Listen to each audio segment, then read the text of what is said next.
Hey, what's up, ladies and gentle tubers? It's Tyler. Welcome back to the Everride channel. And can I just start by saying I love you guys. You guys are the best. This video, you probably saw in the thumbnail, is like an hour long. So even by clicking on this video, just, you're awesome. Thanks for coming. Thanks for joining me. We're going to take a little look at last week's rally. And this was just, every rally I really enjoy. And I say this about just about every rally, where it's like, that was like one of my favorites. That was my favorite. This one is no different. It was absolutely fantastic. We had an awesome group of guys, did some amazing riding. It was just a weekender, so just 2 days, but I cut from like 6 hours of footage down to 1 hour. Anyway, here we have Joe on the left there. He's on a Yamaha FX250, and there's Jason on the same bike. Both very awesome riders, first-timers. It was awesome to have them out. And back behind me there, that's Craig. And I'll kind of introduce all these guys as we go through, and you see them in the footage. But we had an excellent 2 days down here in the Badlands. Just lots of adventures, really good times, and a lot of laughs. It was just a great time. So let's start off with Joe and Jason. That's Jason, we're there right in front of me. They both came up from Arizona, so their weather has been pretty awesome. I know that the weather for a lot of you around the country right now has been awful, especially people in like the Houston area. Now here's the thing. In the north you have snow plows, you have things like that, where you can handle some snow. In Houston and down here in St. George, we don't have snow plows, so when it snows, it turns into an absolute mess, and the power can't handle it, and the roads are crappy, and it just turns into an absolute nightmare. So, perhaps right now you're kind of hating on me because you're like, dang, the weather in St. George is really nice, and the weather where I'm at is total garbage. Just remember, in a couple of months, it's going to be absolute inferno here in St. George, and you're going to be out riding and having a great time. So, anyway, just keep that in mind. Up ahead of me here is Rodney. He's come up several times, and he's become one of my really good friends. We call him the Doc. He's so awesome, and he's been in a couple other videos. He came to a couple of schooling rallies, and I believe this is his first solid. And his improvement has just been phenomenal throughout the rallies that he's been able to come to, and it's just been super cool to see him progress as a rider. And he's always just been an amazing human being. So, Rodney, awesome to have you, man.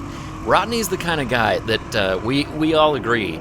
He's the kind of guy that if he sees somebody else crash, he'll crash himself, even though he could make it up, just to make you feel better. That's the kind of guy that Rodney is. So you can kind of hear in the background I'm just giggling the whole time. That's usually, when you come on the rallies, I'm sorry, you're just going to get a lot of me giggling over the headsets. A lot of jokes being told, a lot, just people laughing. That's what we do. We ride motorcycles and we laugh at ourselves. This is Jason behind me, screaming through what we call the Travis Trench. This trench is kind of famous. The location is kind of hidden, but it makes its way into a lot of my videos just because it makes awesome cinema. That looks really good, right? I love the way it looks. And here up ahead is the indomitable and most incredible Randy M. I don't want to say his full last name without his permission, but Randy is like hero status for me. He's such a good guy. He's come to 5 rallies now, and he's booked for 6. And I'm not saying this to like promote, hey, come to my rallies or whatever. I don't do a whole lot of them. And, but, Randy has come to a lot of them since last May, when he came to the final scenic rally. And on that rally, we were just going slow, taking it easy, having a good time. Really didn't do anything hard. He came back for a couple of schoolings. Actually, he came back with Rodney. And then now he's on to some solids, and we're in the middle of an epic rally, epic solid rally right now during this week. And so I'm really sore, but I'm really happy because I was looking through some of the footage from the epic rally this week, just that we got from the last 2 days. Today's our day off, so of course I'm editing video of the last week. But anyway, just so many laughs, so many good times. You can hear me laughing right here because there's all this exposure and everybody's like, what the crap, Tyler? Anyway, this was kind of funny because what happened earlier was there's a guy on the rally, and I haven't shown him yet because he had to run back to his truck, or he had to run back home, actually, to get keys for his DRZ. Oh, look up here. Randy took a big spill. Check this out. The feet go up. Oh, ouch. But he got up, and he was okay. He was like, yeah, not even a scratch. His armor did the job. This is JJ up here that just got off his bike to help him. Anyway, JJ had to run back, and so the thing is we got up on that hill, and everybody was like, what's going on, Tyler? This is pretty gnarly, and there's like exposure, and you know, Joe was like, this is the hardest hill I've ever done in my life, and we didn't even warm up. We just got out of the trucks. And I was like, I think he was joking, but anyway, everybody got up just fine. Everybody was doing just fine, and anyway, it was kind of funny because everybody's like kind of joke complaining when we get on these trails. Man, this is crazy. This is the craziest hills I've done. And then you know, when JJ returns with the key to his mighty DRZ400, you know, I'm like, well, guys, what we did was really fun. Should we go back and do it? Oh, there's a little spill from JJ. I was like, should we go back and do it again? And for JJ, and everybody was like, yeah. So everybody was like, this is so exposed. I don't like this. And then it's like, should we do it again? Yeah. It was awesome. I absolutely loved this group. They were all just bananas. Everybody had screws loose. It was great. Here we are. This is the, you know, another kind of famous trench. It makes it into a lot of the videos. This is, we call it the Death Star Trench. There's like 10 Death Star trenches, and there's like 10 butt cracks. We have, I'm not very creative when it comes to naming things. It's either Star Wars or it's a butt, you know? Anyway, here's Randy coming up, looking good in the Death Star Trench. It's so fun. But yeah, it just kind of shows you some of the, I mean, I'm talking about variety, but you know, we have a lot of trenches down here in Southwest Utah. They're cool. Not a lot of trees, lots of trenches. I like trenches because they're like the only location where you get some shade. So this is the famous broken toe where Jeff from Colorado Dual Sport broke his toe, and I was pretty proud of myself going up the hard side there with the double blip. So here's Rodney heading up it. And honestly, what I tell people is that's, you know, if you've ever ridden up a truck ramp, I'm switching to the cinema camera, but if you've ever ridden up a truck ramp, it's like a bumpy truck ramp, you know what I mean? Like the side that they're going up, it's not that steep, it's not that gnarly, it just gets in your head because the left side is just straight up and down, whereas the right side is just, you just ride up it. Randy just destroys that thing like a boss. Here's JJ on the mighty DRZ. Nice. Yes, he's on a 2020 DRZ, and literally everybody else is on a 300 or below. So Joe and Jason are both on Yamaha FXs. This is Craig. He's on a Beta 300. It developed kind of a little rattle. It was a little bit weird. Anyway, and so everybody's on these tiny either two-stroke 300s or the you know, Yamaha FX, was just an awesome lightweight four-stroke. And then JJ shows up on the DRZ, and we were all kind of like, yeah. I wasn't quite sure if JJ could, like, hang. And so, you know, we took him on that pretty gnarly stuff right off the bat. He did totally fine, totally fine. It was shocking. Actually, it wasn't shocking, and here's the reason why. It's because JJ has the mentality of a skateboarder. He skateboards and snowboards, and I used to skateboard a lot. I was pretty terrible at skateboarding. I got okay at snowboarding, but he has this mentality, and it's a mentality that I remember well. It's basically like when you skate, you try something, you crash. You try it again, you crash. You try it again, you crash. You go until you get it. And you know, when you can bring that kind of mentality, I've long since lost that mentality. Sometimes I try something and I'm like, I'm not cut out for that, and then I quit. JJ, on the other hand, is still skating, and he's 44, okay? He's 44 years old, just got into motorcycling, and his skate mentality carried over. And so basically he's like, no, I won't quit until I get it. And that mentality just means that he tries whatever he points his bike at. He does it, and if he doesn't do it, he tries it again until he gets it, and it's awesome. So, you know, even though he was on the big mighty DRZ400. He did everything that everybody else did with ease, and sometimes with a lot more finesse. So it was really awesome to see JJ just work that big bike over and do so well. But yeah, there's definitely something to be said for just having that mentality of like, I'm not going to quit until I get it. So as we got up on top of that bluff, this is one of my favorite places to film with the drone. And so here you can see I got it out. I'm going to start up a little music here. Sounds nice. Maybe we'll do a little meditation with the music. Maybe I'll get into my radio voice. That's like the, pardon me, but it's like the bedroom voice. Although I've never used that voice in the bedroom.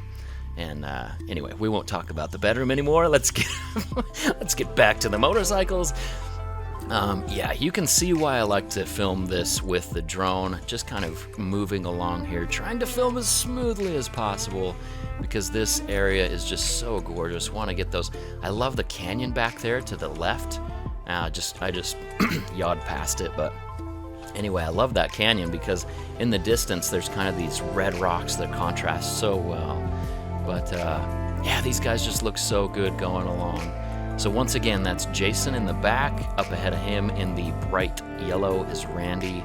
And then up ahead, the pixels are kind of small on my screen because I'm in editing mode, so I think it's JJ, and then up above that is Craig on the beta. So, oh, just beautiful.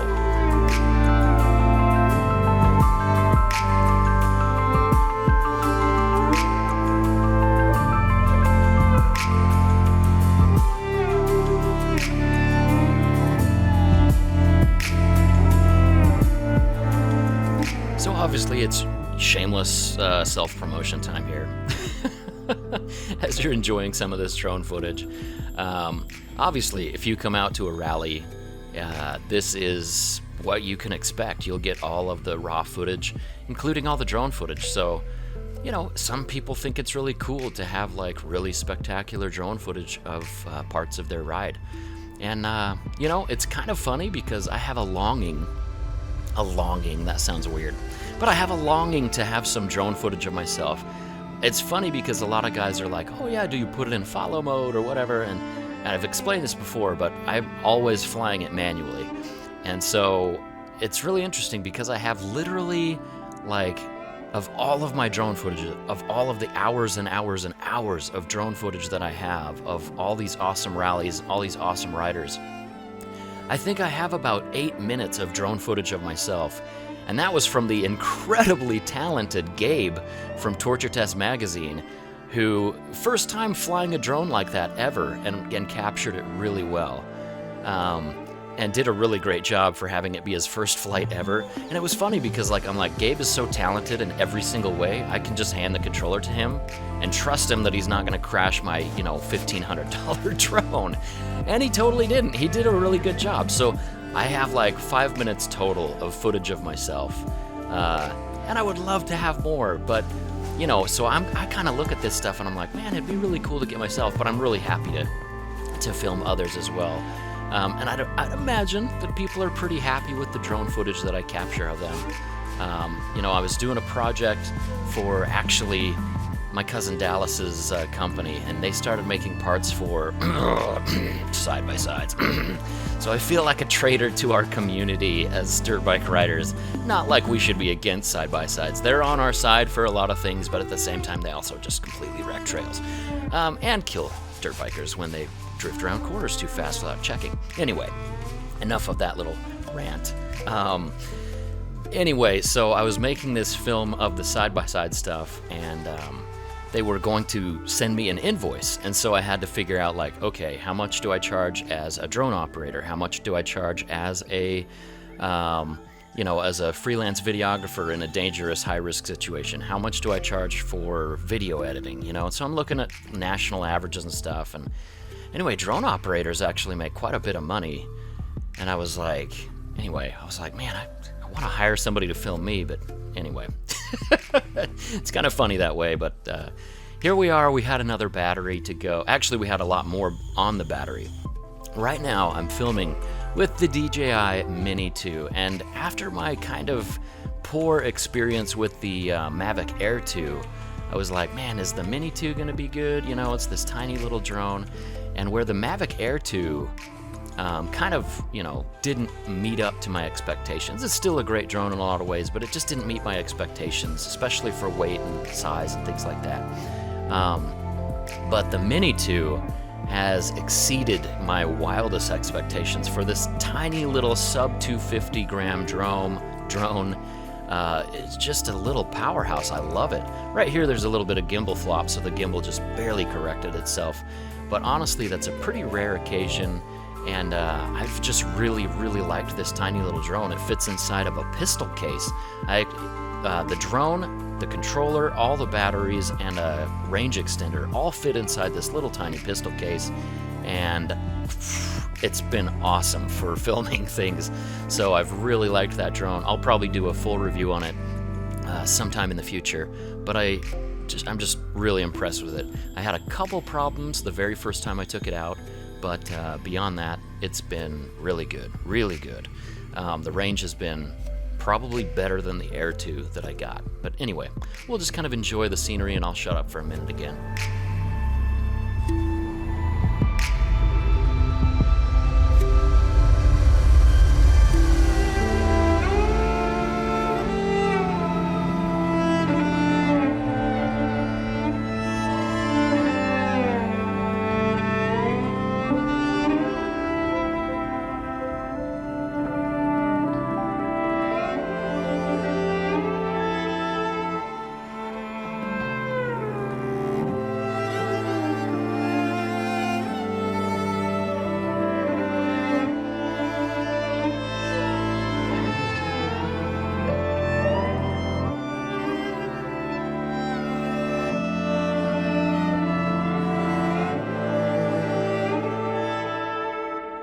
So the guy who just barely turned out of frame there, that's JJ on the DRZ. So you can see that that guy can ride.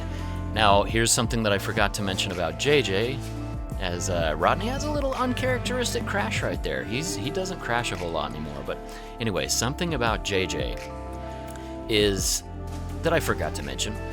He's only been riding for less than a year. Yeah. Less than a year, started on a DRZ. That's the only dirt bike he's ever ridden. I can't remember if he told me if he'd had mountain bike experience before. I think he'd had a little mountain bike experience. But you guys, the reason why I'm telling you this is okay, he's 44 years old. He's been riding for less than a year. He's hanging with the rest of us on a DRZ400. I want to tell you right now that in a lot of ways, it is the rider and not the bike. Now, the bike can do amazing things. The bikes they make these days are incredible, and I definitely feel like I could do a lot more on my 300 than I could on my DRZ, especially because my DRZ is in pieces right now. But, it really comes down to not just the skill of the rider, but you've got to remember that skater mentality. A lot of it comes down to that skate mentality where it's like, I'm gonna do this until I get better, until I get it right. That's just JJ. I mean, that just sums it up, right? So, the bike helps. Practicing and skill, building skill, that definitely helps. That's a huge aspect of it. But don't forget the mental aspect of riding a motorcycle and how important that is for you to be like, I'm going to do this until I get it. That is huge. And I just have to stop right now because that's gorgeous, right? I mean, isn't that just the coolest shot? Yeah, I love those backward-facing shots, although I always feel a little bit risky because sometimes, we don't have trees, but sometimes hills and bluffs will, pop up out of nowhere out here in the desert, and I've flown my drones into these hills while flying backwards many, many times.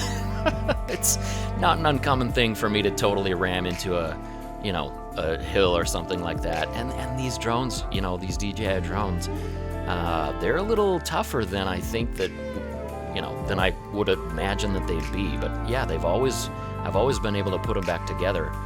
Sometimes it requires some soldering and some gimbal work, but they they patch up and then they fly again. It's amazing. Usually with just a couple broken props, but anyway, I'm just gonna shut up again. Just enjoy.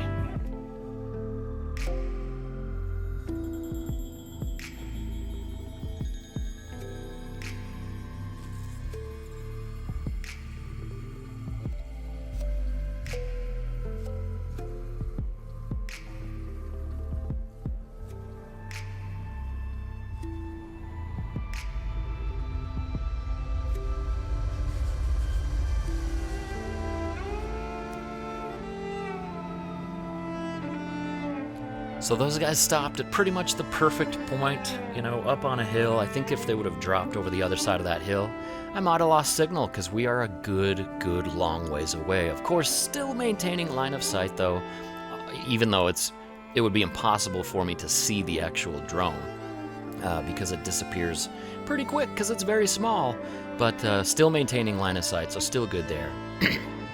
I want to touch briefly about this trail that they're on right now. So this trail that you can see the riders on right now, it used to be the most glorious riverbed of all time and all history. It was such good dirt. It was always hero dirt, even when it was pretty dried out. But when it was wet, oh my gosh, it was even better. It was just this ultimate texture of dirt. And as you can see right now, there's a lot of dust coming up from it, and that's because it has changed massively. What happened was a couple of years ago, the Rhino Rally, it's a race that comes through St. George every year. They ran it a couple of years back, and it had rained really heavily, and it ended up destroying a lot, like a massive amount of really good trails. They all became very rutted out, whooped out. They widened a lot of trails. And so that made a lot of locals really mad about the Rhino Rally. And a lot of the locals who raced the Rhino Rally was like, wow, that was terrible. You know, it was just a waste of time, super muddy and gross and not fun. And a lot of people, you know, had to quit midway through because their bikes were just completely bogged down with clay.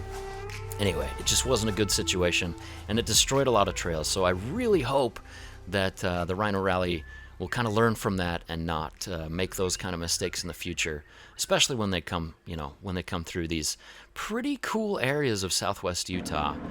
You know, it's fine when they run it and it's dry, but man, when it's wet, it sure does some serious damage. So anyway, I don't think any of those guys watch my videos. They're all far better riders than me, and so they're, you know, it's like, why would they watch me going slow? They they wouldn't. So anyway, but yeah, the Wizards MC, they're cool. I've liked the stuff that they've done in the past, but yeah, please don't run races in the wet out in the desert. It takes a long time for that stuff to heal up.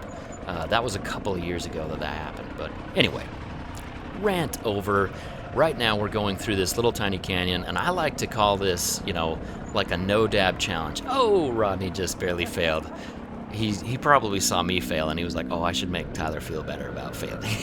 But we call it the no-dab challenge just because it's not difficult riding. It's just so narrow, and it's all in your head, you know. Those things come right up close to your bars. I just rode through a Russian, I think it's called a Russian olive. They're like basically crown of thorns status. It'll tear your jersey up pretty good, and your skin if you're not wearing armor. Anyway, this is a little later in the day. We decided to go up behind some of the trails by the Purple Hills, and you know, this is the place where at a schooling rally like a month or two ago, I brought Randy and Rodney up here, and that's Randy right in front of me. Oh, I'm kind of proud of this. Thought I'd add that in, nice little double blip with the front wheel punch. It was cool. I felt good. I felt good about it. Anyway. There you go. Oh, there's Jason with an uncharacteristic crash. Jason's a really good rider. And look at that. Before I could even get the kickstand down, he's already got his bike up. So anyway, he's a boss. He's seriously very good rider. There's Randy with some good body positioning. You know, I love it. I love to see riders come up and they stay on their feet, and you know, they stay on the balls of their feet, and they just demonstrate pretty excellent body positioning. When these guys come on my schooling rally, and I see them later when they're riding or in videos or whatever, and I see that their body positioning is still pretty excellent, and they're still using some of those, you know, techniques and important things that we teach on the schooling rallies. It just makes me really happy, especially when they improve so much. You're riding with both of them. Anyway, over here, you know, you can see there's some exposure right there. There's probably a, you know, 5 or 6 foot drop to the left of those guys. Here's Craig going through. He's actually taking it kind of fast. That really is pretty sketchy right there. You're literally inches away. Yeah. And Oh, Rodney! Oh no! So You okay? earlier I said Rodney, you know, has it's uncommon crashes. And he only seems to crash when he's on camera, but all the other times he's totally fine. So I really think it's like he's just trying to make everybody else feel better. Here's Jason coming up with a little tiny ghost ride. And here they are coming down, Joe and Jason with a little skid. It looks pretty good. These guys were great riders, really fun to have along. And I gotta say, at the end of the rally, we kind of had like a little award ceremony on our final dinner. It was nothing official. I mean, I didn't hand out crappy little plastic trophies or anything, but we just kind of, it was just kind of a fun time to laugh and like give each other nicknames and say like what each of us would get awards for if there was a, you know, oh, there's Randy going right up, no dab. That's a pretty difficult obstacle, and Randy just completely bossed it. There's Joe's attempt, ooh, a little too much clutch. Yeah, Joe is kind of hard on that clutch. He's kind of getting used to the clutch thing, so it's good that he's learning. DRZ power. Yeah. Yes, JJ just drives the Panzer tank right up the cliff. I love it. Rodney goes up, Yeah, no dab. Rod. Yeah. You gotta no love dab. that. When you see somebody go from, you know, back in the schooling rally when they really had a Nice. struggle to just bossing up stuff, no problem whatsoever. They've just improved so much, and it makes me proud. I'm like Let a it go, proud let it go daddy. Anyway, there's Joe getting stuck in kind of a little waterfall there, a dry waterfall, I guess I should say. So there's JJ going up, no dab. Remember, riding for less than a year, DRZ400. That guy is really good. Just Power of mentality. Hang right there for a second. There's Craig going up, doesn't need to touch until he gets to the top and just kind of to balance and slow himself down. Because there's kind of a stack of bikes up there. Yeah, Randy. Randy goes up without touching these days. Here's Rodney. Now, and it cut Well like done. in a video just a second ago. That is a true skater Rodney right had a there. struggle Get up that. And anyway. Oh. There's JJ. He just didn't. It So looks here's the so thing small, is, he but just it kind of is sent it without any difficult. run up. And that's the hard part about this obstacle right here, is that there's really not a run up. Especially when there's like a whole stack of bikes back there blocking the run up, the very small run up that there is. So, here we go. Whoa. I'm like, oh, help him. So he goes back to help and gets blasted. Jason and Joe, such good guys because they were just always willing to help. Joe. If anybody ever crashed or was off their bike, Joe Who's that- especially who's was that like moron running who towards parked them his to bike help, right in and I'll front of show you? you some of that in a minute. Whose license plate is H5U? That guy's a jerk. That's my license plate, by the way, because we're all up in the way, you know. Here he goes, lots of clutch. Yeah, easy. Made it, nice. Whoa! Yes! Craig showing us how to send it. Now, I haven't talked a whole lot about Craig. Craig is one of my favorite people in the whole universe. Oh, close. He's been to a couple rallies. He came to the second rally ever. He usually brings a big KTM 690. And this time he had a... Oh, no. Of course, it's Rodney on film. His bike has got to go over. He never crashes otherwise. There's Randy doing a nice ninja kick. It's still chugging. It's up. It's up. It counts. Anyway, Craig is absolutely awesome. And he's come out a couple times to Utah just to like visit, you know, just to say hey, and we'll take him out to dinner and stuff like that. He's become a good friend, and we text once in a while. He is a bad influence though, because he'll text me all of the deals that he finds, like on motorcycles. And I'm proud to say that I've actually never acted on any of them, but I've been really close. But like out of the blue, it'll be like, you know, a month since I've texted him last, and he'll just send me this crazy deal on a motorcycle, and he's like, "You should go pick this up," and I'm like, "I should go pick that up," and he's a jerk for that. No, dude, he's super awesome. But yeah, he's become a good friend, and it's just cool to get to know guys. And it's funny because yesterday, you know, with the current rally, we were talking about it, and it's hard to find friends when you're an adult, dude. It's hard to find people to like connect with, you know, because the people at your job, you're not really, you know, you're just kind of like, yeah, you're there, you know, like you're paid to be there. You don't choose to be with these people, but sometimes good friendships are made, but sometimes you're kind of around each other too often, and so the friendships kind of sour. But and then sometimes you have nothing in common. But with dirt bikes and stuff, and dual sports, it's kind of like you just have like this built-in commonality and this built-in like, hey, this is kind of what we do. And especially when you have that mentality of like, hey, we're gonna help each other out when things get kind of rocky and crappy, then it's just this, I don't know, it's just kind of like instant friendship. Anyway, as you can see, as we're heading back here, the sun was like directly in our eyes. You can tell by my shadow because this is the rear-facing camera. That was pretty hard to see. But anyway, great day, super fun, just out in Warner Valley. And this time we're up at Toke, which is one of my favorite trails ever. And pretty much anybody who goes on it will be like, yeah, that's one of my favorite trails ever. It's gotten a little bit ruddy. There's some whoops and there's definitely some exposure and stuff like that. There's some difficult parts, but I've got to say, it's still a fantastic trail. Just go straight up the face there, guys. It's easier. Now, a long time ago, I promised that I would never reveal the location of how to get to this trail, and I still won't. I'm not going to do it, even though it's now on like Google Maps. I don't know how it got there, but like now it's mapped out on Google Maps, which just makes me kind of furious because it's like every local was like sworn to secrecy about this trail. Like, hey, yeah, you can take people on it. It's totally fine. Keep on but rolling, please, baby. please, please don't like put it online. You guys go ahead of me. You know, because out here in Southwest Utah, especially with hiking trails or with amazing canyon, you know, hikes or stuff like that, camping spots, you know, secret waterfalls.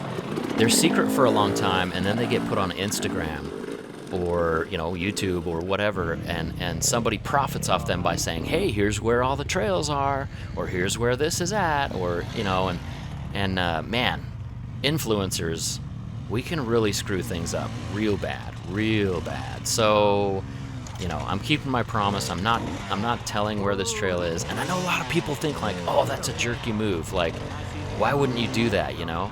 And why not share it with everybody? And it's like, I'll share it with anybody who I'm with in person. Like, if you come out to Utah and you're like, I want to go do the Toke, or I want to go do the Twister, I'm like, sure, let's go do it. I'll show anybody that is with me in person because it's amazing, and I want to share it. But just putting it online for anybody to find and for it to get absolutely destroyed. Like, there's a lot of really great waterfall areas. Like, here's the thing, okay?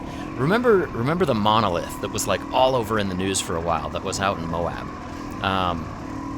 Basically, like, there was a monolith that some BLM, and when I say BLM, I mean Bureau of Land Management, not Black Lives Matter. But yeah, BLM, there were some BLM guys flying their helicopter and they saw this weird monolith. So they landed, they checked it, and it made the news. And then people started going to see this monolith in droves. And then, you know, some adventurers went and tore it down. And the reason why they tore it down, some people were really mad about that. I personally full-on agree with the people who tore down the monolith, because it was basically like, if you saw some of the pictures of that place that weren't just the monolith, there was like toilet paper everywhere, like used toilet paper. I mean, this is disgusting. It's like a health hazard, but there's used toilet paper everywhere. There's trash everywhere. There's tons of hiking trails that go in when there should be just like one, you know. But everybody just decides, oh, I'm just going to hike off trail or whatever. So literally that area was trashed in the matter of weeks when it went viral on social media, when it was like a pristine, untouched area before that. You know what I mean? So it just, the thing that I'm saying is, share things. Definitely share things. Don't be poopy with people, you know, who are with you face to face. Like, I'll show you any trail that I've got down here face to face, as long as I'm confident in your skills. Going on that big but Z. when it comes to putting things online, man, there's no quicker way to destroy something than to just publish it for everybody out there to see. Yeah. Especially when it's really good. So, you know, that's kind of a controversial thing. That's my take on it. Right? Mainly actually, because a long time one ago, of my favorite climbs right there. when I first started riding out in St. George, I had a Map My Tracks account, which is just a GPS account where I say, hey, these are the trails that I'm riding, and I put some of the trails on the Map My Tracks. Now, I'm not sure if it was 100% my fault, or if, you know, the trails just got popular on their own, because they are really good. But basically what happened was I put my trails on Map My Tracks, and within a couple of months, this is back when I had, you know, maybe 20,000 subscribers or so. Nice, Randy. But within a couple of months, those trails had gone from being single tracks to being rutted out, whooped out, sand pits, silt, you know, every environmentally detrimental thing that could happen to a trail happened to those trails. And I feel responsible to a large degree for that damage because I put it out there on the internet for just anybody. You know what I mean? You okay? So that's one reason why I want to, you know, do that. Anyway, here we are. We're pulling Randy's bike up. This is a tricky place. You kind of want to do a K-turn here, and I'll show you later. I kind of got the time messed up, so I'll show you later what happened to Randy. But down there's a boulder, like literally a boulder the size of like a yoga ball that fell on Rodney's foot. Perfect. And see, there's a nice K-turn from JJ. But it fell on Rodney's foot, and he was like, "No, I'm okay, and he was doing good. We went riding the rest of the day. Nice. We made some decisions that was like, hey, are we good to still ride? This is some difficult stuff. And, you know, Rodney was like, yeah, it's good, let's do it. And then when we got back home and we were unloading the bikes, he was limping like super hard. It was long-leggy Craigie. Pretty gnarly. Yes. I don't know if Craig's okay with calling him long-leggy Craigie. There you go. Woo. Sometimes people get nicknames. I don't know. Craig's my favorite. If he doesn't want me to call him that, I absolutely wouldn't call him that. But it just fits because he's a pretty tall dude. And anyway, here's Randy's little off. See, he comes back with the K-turn and then just loses balance. Tries to put his left foot down there. But yeah, the bike spills down that spot. Anyway, we were up at the top. We wanted to take a good long rest. Just because that K-turn right there kind of killed us, pulling out some bikes. And Rodney wanted to rest his, well, he didn't want to rest his foot. He didn't even tell us about his foot. He told us about the boulder. But we decided that Rodney should probably take a little break. Anyway, so I busted out the drone and just sent these guys down the trail away. And once again, I'll kind of shut up and just let you enjoy.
So over here, this is kind of tricky because when I send people off and I've got the drone, I can't really lead them. I can't really guide them on the trails that are the right way to go. So I said, okay, go down and you'll come to kind of a cliff and you can ride down the cliff, but if you don't want to do that, you can take a right. And so Craig wisely did. But he came over here and it's interesting out here on some of these trails because there's places that go the wrong way. And then the thing is everybody goes the wrong way, they go to a dead end, and they have to turn around and go the other way. They have to come back on the trail they already came in on. And so what happens is that the trail looks extra worn in because everybody's riding it twice. Once into the dead end, turning around, and then once back. And so it looks like a more established trail when really it's just a dead end for everybody. Anyway, that's what happened up there. And I need to come up with some kind of a communication thing with my drone because these guys are way out of range for the pack talks right here. But the drone can go like, 2 miles. Actually, it's supposed to go like many miles. But anyway, the drone is pretty far away at this point. And, I need to be able to maybe just kind of fly ahead of somebody and then maybe do like a little tilt of the rotors or something, kind of just show them like a nudge, like, hey, this is the way or whatever, this is the way. Anyway, I love how JJ just kind of kept going right here. We've got a little hill climb up here. I gave him a designated spot to ride to where I thought the drone could make it to, and just kind of pointed to it and said, hey, go here. And they did really well. And so everybody made it that place. But yeah, this some pretty cool hill climb footage here.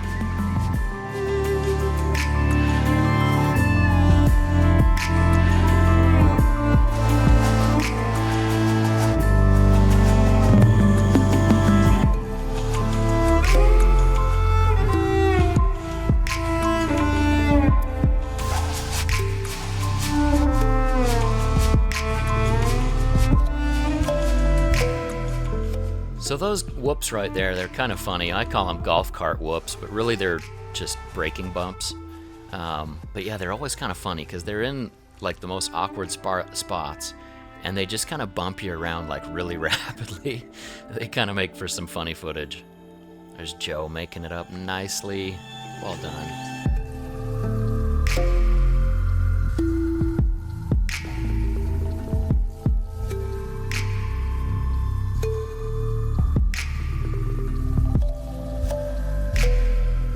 Rodney in the red today. Now look at his body positioning. It looks pretty good. You know, for a hill climb, he's up there pretty tall. Well, not tall, but he gets down and just kind of hovers right over the tank. And although, you know, some people might differ, that's how Rich Larson does it. Rich Larson's like a hero of mine, you know, where he's like, you need to be standing, but you've got to be like far up over your tank and then low. So, you know, that's kind of what I kind of emulate in my own classes. And here comes Randy's coming up. Good body positioning, just not enough momentum. Kind of lost some grip there. Now, this is one of my favorite things to get on camera, and one of my favorite things to see is somebody's down, and here comes Joe and Rodney running to help. You know what I mean? And it's so cool. It's just so cool to see that happen, especially where I know Rodney is injured at that point. And luckily, things are kind of braced up by the boot, but it just goes to show you the caliber of people that ride dual sports and dirt bikes. It's just really cool to see, you know, like if somebody's down, people are running to help, even if they're injured themselves. I absolutely love it. That sums up this community so well. It's really cool. And it's not just with dirt bikes. It's like if somebody's down or whatever, or if somebody's having a hard time in life, you've got buds to like come and help you. It's pretty cool. It's really quite awesome. Here I kind of felt bad because I kind of usually like to film like the entire group, but where there's some hill climbs here, you know, everybody kind of wanted to limit the dust and kind of give each other some space. And so, you know, I ended up flying backwards, which looks pretty good right there. But I was trying to get, you know, the last people to go up. And I kind of flubbed it right there, so I didn't get everybody going up, but still looked okay. There's Randy charging up a hill. You guys got to understand, Randy is like awesome. It's pretty cool because I could say like, yeah, he's been out to a lot of rallies, and so, you know, he's been an awesome client. You know, I could say something like that and just really kind of kiss butt because he's been really great to my family and our business, you know, for coming out so often. But really, it really is like when you get to know somebody better and better, you just really appreciate them. And Randy's one of those guys that it's like, dude, I really would like it if he were able to move to Utah. He's from Florida, and he'd like to move to Utah, but like he's just awesome. Like he's like almost part of the family now. So it's pretty cool like that. Here he is riding on some whoops. We're all done with the drone shots there. But yeah, just some light whoops, and I'm just trying to get good footage of Randy and be conscientious of you know, not running into the back of them. I like to get up pretty close to people, and then you know, just be aware of how they're riding. And here I make a mistake because I'm watching him, and there I just went right through a bush. Anyway, yeah, that happens sometimes. But as long as I don't run into the rider in front of me, which I actually did this week. I did it yesterday. Or not yesterday, but the day before. My good friend Michael, it was pretty great because we're riding along. He goes around a turn and just had a, you know, kind of a slide out. You know, we were going pretty fast and he just low-sided. And anyway, I'll have to show you that footage. There's Randy saving it on a pretty sketchy spot. camera obviously doesn't show the steepness of that right there, but right there, if you were to fall to the left, you would probably need to go to the hospital or be dead. I mean, it's pretty exposed right there. So anyway, following Randy some more.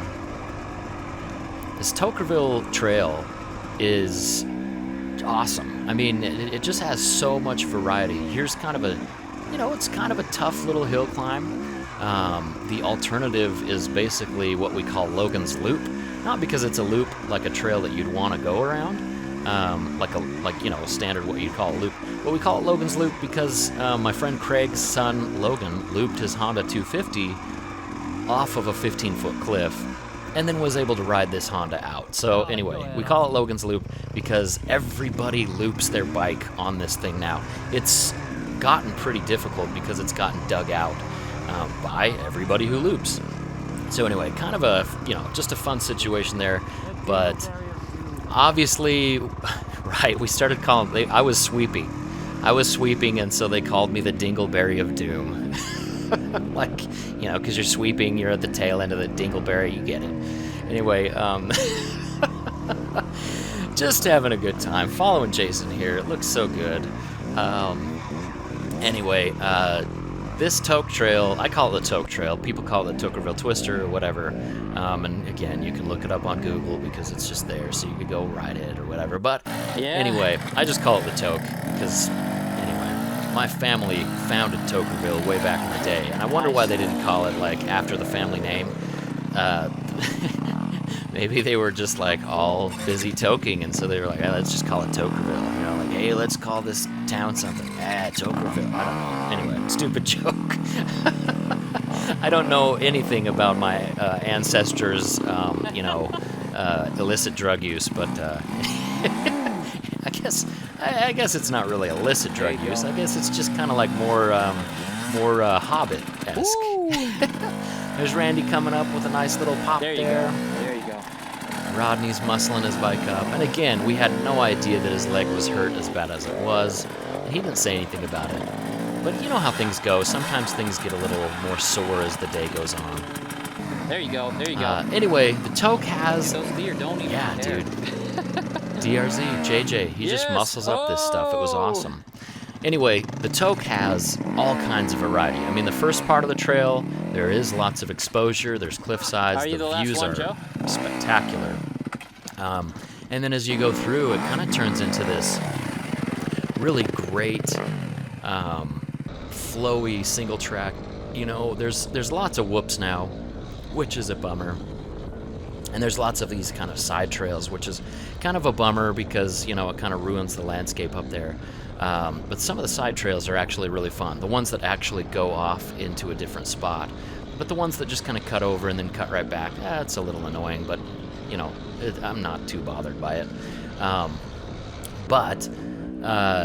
There's just kind of this roller coastery feel to it, where it's very flowy and like you're going up, down, left, right. There's curves everywhere. There's berms all over the place.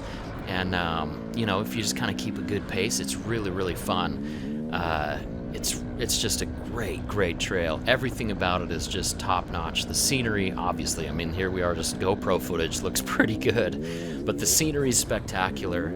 The riding is really, really good. There's enough that it's a good challenge, but it's never, overly difficult if you've got some basics. These are solid rallies. They're not shreds, they're solids. And so, it's a great kind of solid rally location. You can see here we're going down a pretty steep hill, and you know that on a GoPro that's going to really, really dampen how that hill looks, how it is in real life. In fact, I was commenting yesterday, it's funny because, there's so much variety down here that I do go ride places a lot, but I'd see stuff on my camera a lot more than I see it in person. And the other day we rolled up to a hill, this big hill climb, and I was like, is this the right hill climb even? Because it looks like it's straight up and down in person. And I was like, no, I did this hill climb, and on camera it looks like it's so easy, but I could have sworn it wasn't even the same place, and I've been there probably a dozen times. But I was like tricked. But anyway, here we are going across the falls. Looks pretty good. You gotta watch out because there's a big hole right here. Oh, I messed up the timeline there. Sorry, we'll probably go back to some of the footage of the falls in about a minute or two. Anyway, we're cruising out. So this is actually a little later in time. Those trees are cool. They're so Halloween-y. My wife would call those Halloween trees. She's super into Halloween, by the way. But this is Rodney, close to the end of the day, and just check him out. He's just kind of shredding along, you know. I love getting close up here. This is one of the benefits of double track over single track. Is double track, I can get nice and close, and then just kind of like, you know, get you from the side a little bit, which looks cool. But yeah, Rodney's a total ripper. I love seeing him ride because, you know, he went from being pretty timid and slow to being awesome. And there it is again. I mean, he never crashes except for if I've got him right on camera, you know. Here's Randy coming up a pretty rocky spot. Yep. Just keep the torque going. Yeah. So here's the story behind what we were doing here, right? Because we were coming along. Now again, this is the... Now check this out. I turn around to put my kickstand down, look back at him. He's already got it up. Dude, what? That's a 320-pound motorcycle, and it was kind of rubber side up. Like, JJ's a boss. Let's just... I could just sum this video up with that. JJ is a boss, and Rodney is also a boss, and Randy is too, also a boss. Everybody who came is a boss. Craig's a boss, Joe's a boss, like... and Jason. Yes, Jason is definitely a boss. Anyway, this is actually the first river crossing that we were going through. I'm back to the cinema camera. I'm sorry I messed those up. But, yeah, there's these river crossings, and so the sun was getting pretty low in the sky, and I'm thinking, hey, if we drown a bike, which happens fairly often, this is, you know, river crossings are not just a ha-ha experience sometimes. Bikes get drowned a lot. In fact, we drowned a bike yesterday when we did this same trail. Michael drowned his bike, and we were able to get it started, but it took, you know, probably about 45 minutes to get the tank off, pull the plug, clear the water, squeegee the, you know, wring out the air filter. You know, it takes a little while to recover a drowned bike. So anyway, the sun's getting pretty low in the sky, although you can't really tell from this angle. And I know that Rodney's probably pretty sore. There's some guys that are pretty tired. And I'm like, hey, we can go back on the dirt road and just kind of cruise up the dirt road, or we can go back the way we came, which isn't a good idea because that would take longer and it's pretty difficult going back.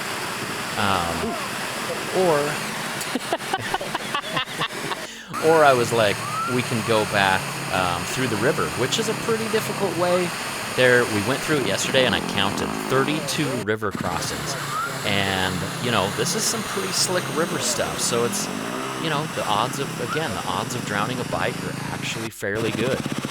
And the sun's going down, and so I'm like, hey, if we get in a pickle, or if somebody gets injured, or if there's problems, like, it's gonna get dark. And the main thing is, you know, most everybody's got lights. It's not really a big issue about the light. But what happens when it gets dark out here is right now, as I'm filming, it's probably 65 degrees. As soon as that sun sets, though, in the desert, the temperature drops like a stone. And especially if people are wet, like you saw Rodney kind of crash in the waterfall back there, or if somebody falls in the river and gets wet, the temperature can drop to freezing in a matter of hours. And so there was risk. And so we're sitting at the falls, and I'm saying, should we go back on the dirt road? Does anybody want to veto this? You know, obviously this is a pretty rocky trail, as you can see. And everybody was like, oh, I'm feeling good about it, but yeah, it's probably smarter to just go back, you know, and go back on the easy dirt road. And so, oh, this is river crossing number 10. It's pretty deep. That's where we drowned Michael's bike yesterday. So anyway, we'll have to remember that one because there's a much better way to go over by that log that's in the center of the frame there. Anyway, so I was like, hey, well, here's the thing. Let's go through 3 or 4 river crossings and then just come back to the falls and then take the dirt road out. And so we were like, yeah, that sounds good. That way we get a couple of river crossings. We still have some fun. We kind of use the rest of the daylight and we come on back. So, and we can kind of gauge how everybody's doing. So we start cruising along. We get through, you know, 1 river crossing, 2, 3, 4, and then it's like 5, 6, and I'm like, okay, guys, like we're getting into it now. Like we're kind of the point of no return if we keep going. It does get rockier. I call it gets Graham Jarvisy, whereas he would just fly through the stuff. But you know, anything rocky like this, I'm like, oh yeah, I just said it. This is kind of a Graham Jarvisy part, you know, just because there's some rocks and you have to use some finesse and some clutch. Not like Graham Jarvis wouldn't just wheelie over it. But anyway, so yeah, I tell Rodney to take it slow, and he just blitzes through it, totally soaks himself. He's so awesome. It's probably to make somebody feel better.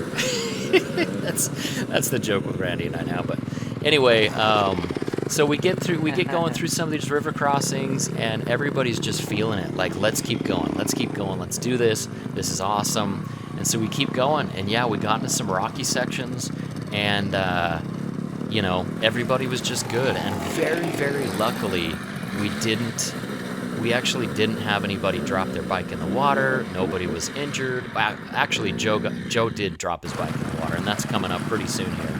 And this is where he farts a rainbow. It's kind of cool, because if you pause this shot, like right there, there's a little rainbow coming out of his bum. Oh, he's got a little rainbow coming out of his bum. So satisfying, though. Just some cool shots coming through the river, you know. Yeah, you cross this thing 32 times, and, you know, the odds of somebody falling in are pretty good. But, anyway, we got really lucky because nobody had any problems. You know, we did have some spills and splashes and things like that, but no big bike problems that held us up and kept us into the dark. In fact, when we came out of the trail back to the trucks, it was awesome because right as we're rolling up to the trucks, the sun's just about ready to get going down, and it really worked out well. Now here's the thing, as kind of the guide or the facilitator of these rides, really I'm only a photographer, technically, legally. But obviously the last thing you want to have happen is have people really cold when they're coming back, or have kind of an emergency situation where there's some hypothermia, which can happen, because even though it's 65 degrees, you know, we're still right in the middle of February, and it'll still drop to freezing. And if people are wet and the temperatures drop to freezing, that can be real bad. So anyway, we want to make sure people are getting out of here on time. So it was kind of a risk to, you know, go this way so late in the day where the sun could go down on us if we were to have a problem. The funny thing is if what happened yesterday with the drowned bike had happened on this ride here, we would have been in big trouble because Michael was soaked. He was soaked to the bone, and, you know, it took a long time to get that bike going. And we did everything right, you know, we cleared the water out really well, but it would, you know, if the sun would have gone down on Michael, it would have started to be a pretty bad situation. So we were really lucky this ride, and that was kind of a risk that we took, and I'm glad that it worked out. But again, I mean, it's not going to be a terrible, terrible thing. Basically, we'd have a group stay back. They'd start a fire because I've got all the gear in my vest. You know, they'd start a fire, keep warm. I'd run up. We'd get the truck and get a tow cable. Well, actually, I already have a tow cable. A tow cable. That's like from Star Wars. Sorry, nerd coming out. But no, we'd get a tow strap. I've got a tow strap. We'd eventually get the bike out and to the truck, and I could go get the truck if we needed to. Basically, any situation could be handled. It's just a matter of comfort. Sometimes, you know, we could get through pretty much any situation other than like a life-threatening injury. We'd have to call somebody in. But when it comes to comfort, yeah, that would be uncomfortable. But yeah, you know, start up a fire, grab some of these twigs and stuff around, and just kind of split the group. We had 7 riders on this ride, so, you know, 3 could have gone up ahead to the truck, gotten the stuff, and towed a bike or whatever. And then 4 could have stayed back. So I had just barely turned on the camera to capture that splash. But yeah, Joe hit this hole inside of this long crossing right here. That is so deceiving because it looks like, you know, it just looks like it's flat across, but there's these weird potholes the whole way across, and it's just gnarly. It's really hard. There's kind of a cool canyon there. Anyway, you'll see some of these potholes as people go across. There's JJ, obviously picking a really good line there, but getting held up. This This is one of my favorite things right here. Zoom in perfectly. Randy doesn't know what's coming. And shower time. And Randy, of course, has a great joke to go along with it. I didn't hear what he said, but I mean, he turns back. Oh, that's going in some kind of video. That was amazing. Big smile on his face. I mean, he just got totally soaked, and that water is frigid. It is super cold, and he was just totally cool about it. There's Craig showing us all how it's done. So easy. He just cruises through like no biggie. So I got to the camera. I got the camera on the other side, and you can see how some of these potholes would slow you down. And so it's almost like a roulette or like Plinko. You know, you just kind of choose your spot and you just bounce around. Randy takes the brunt. Ooh, right there. Oh. Holy what? But yeah, that's above the axle. It's not even close to weird, the airbox. I think you're fine. That's a weird hole. Just right there. Just there to get you. Anyway, he got out of it fine and cruises up with some finesse. Looking good. Always on the pegs. I love Randy. Here's Jason coming through. Looking good. Trying to find the most holes? Yeah, I'm making fun of him. It's like he was trying to find the most holes. But he got through. Just powers up. No problem.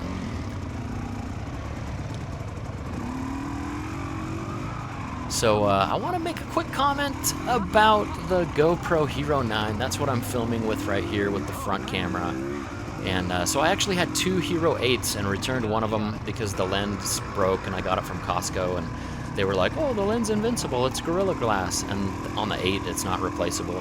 But I had two of them, and so one of them I still use as my rear camera, and man, that camera, it freezes all the time.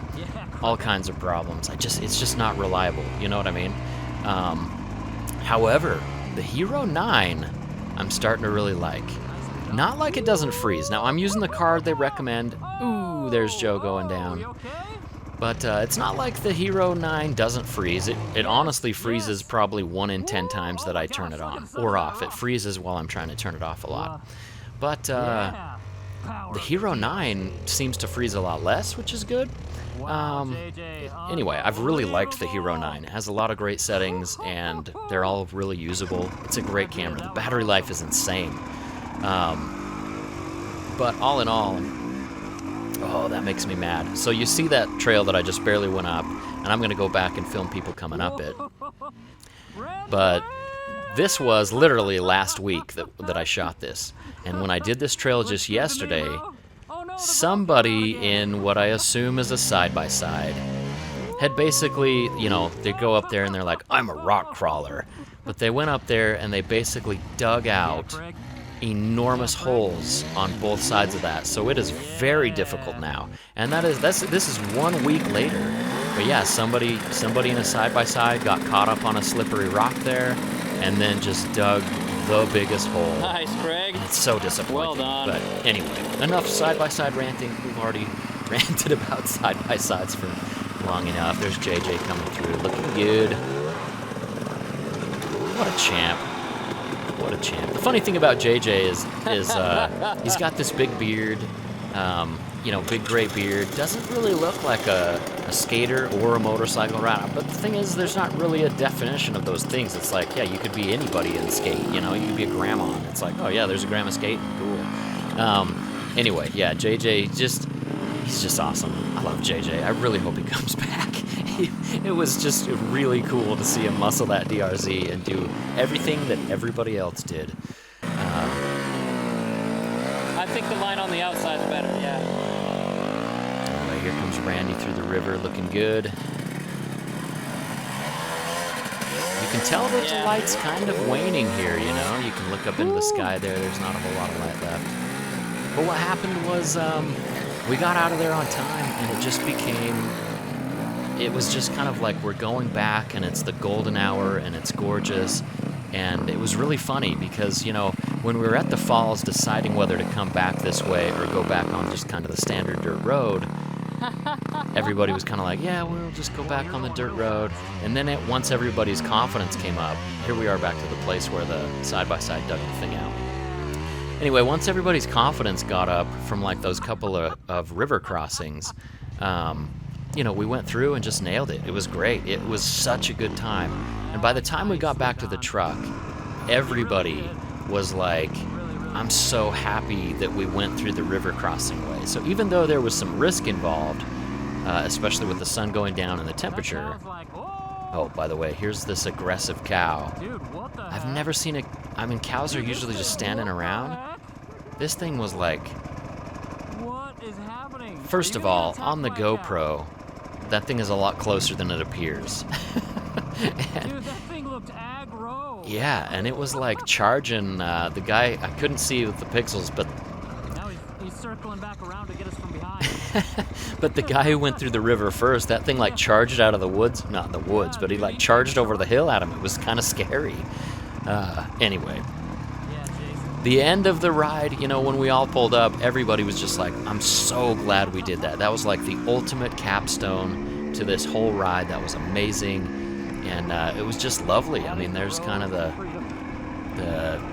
you know, the sun coming over. It's nice kind of golden hour type stuff. Casting lots of good shadows. There's Jason muscling up there. It's kind of nice to take little camera breaks now and again, you know, where we all kind of hang out and just film. Really, I just think it's JJ. Right there, we're like, man, that DRZ is such a great bike. And it is, but then we're like, yeah, that's actually just JJ.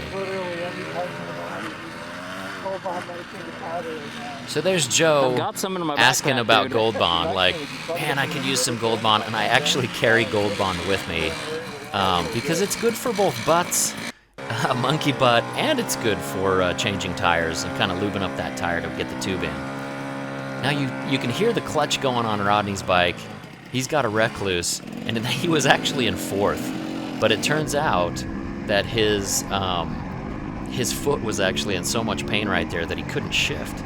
And so he just started up the hill, and he realized that he was in like fourth, and he was like, I'm just going. The Recluse will do it, get me to the top of this thing. It's going to rev like crazy. It'll probably damage the clutch a little, but it was like, I'm going. Over here, Joe took a spill off of that. You know, that's a couple feet right there. You can see it's up to his hips. I feel good about this. I feel good about my double blip, you know, coming along. It's not quite a double blip. It's more like a wheelie, the front wheel right into the edge of the thing, and then that helps kind of propel the rest of the bike over. It feels really good to get it right. But anyway, guys, that is about it for the footage here. Thank you so much for watching. If you made it all the way through, seriously, that's awesome. Watch time means a lot on YouTube, so thank you for watching all the way through. Please let me know if you liked the video by dropping a like down below. I'm starting to figure out that those matter quite a bit. So if you go ahead, drop a like, drown out the negativity. I'd love it. You guys are the best. Thanks again. We'll see ya. Much love. Everett out.